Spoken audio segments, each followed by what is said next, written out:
नमस्कार दोस्तों, आप सभी लोगों का मेरे YouTube चैनल इतिहास भारत में स्वागत है। आप सभी लोग मेरी बातों को धैर्यपूर्वक सुनेगा क्योंकि आज हम आप लोगों को तालीकोटा के युद्ध के बारे में बताएंगे। तालीकोटा का युद्ध 23 जनवरी 1565 ईस्वी को राक्षस तंगड़ी नाम के एक गांव के नज़दीक लड़ा गया था। वर्तमान भारत में तालीकोटा आधुनिक कर्नाटक में स्थित है। इस युद्ध में दक्कन की 4 सल्तनतों बीजापुर, गोलकुंडा, अहमदनगर और बीदर ने संयुक्त रूप से विजयनगर साम्राज्य पर हमला किया था। इतिहास में इस युद्ध को राक्षस तंगड़ी का युद्ध और बन्नी हट्टी के युद्ध के नाम से भी जाना जाता है। इस युद्ध के दौरान सदाशिव राय विजयनगर साम्राज्य के शासक थे, लेकिन वो मात्र कठपुतली शासक थे। वास्तविक शक्ति तो उनके मंत्री राम राय के हाथों में थी। युद्ध होने के पीछे मुख्य वजह थी राम राय द्वारा विजयनगर साम्राज्य की परंपरागत नीति में 2 परिवर्तन करना। पहला है मुस्लिम सैनिकों की बड़ी संख्या में भर्ती करना और दूसरा है दक्कन की 5 मुस्लिम रियासतों की नीतियों में हस्तक्षेप करना।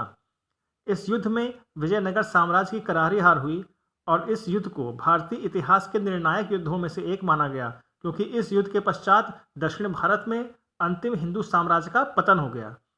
तालीकोटा की लड़ाई के पश्चात दक्षिण भारतीय राजनीति में विजयनगर राज्य की प्रमुखता समाप्त हो गई।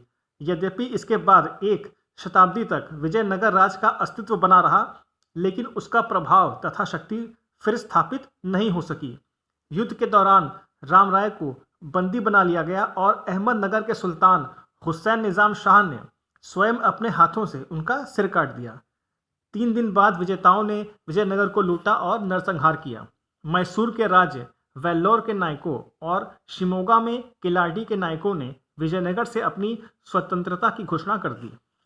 युद्ध में विजयनगर साम्राज्य की हार के प्रमुख कारण थे सेना में घुड़सवार सेना की संख्या का कम होना, सैनिकों द्वारा पुरानी तकनीक पर आधारित शस्त्रों का उपयोग करना, तोपखानों का उत्तम ना होना, गिलानी भाइयों का विजयनगर साम्राज्य के साथ विश्वासघात करना।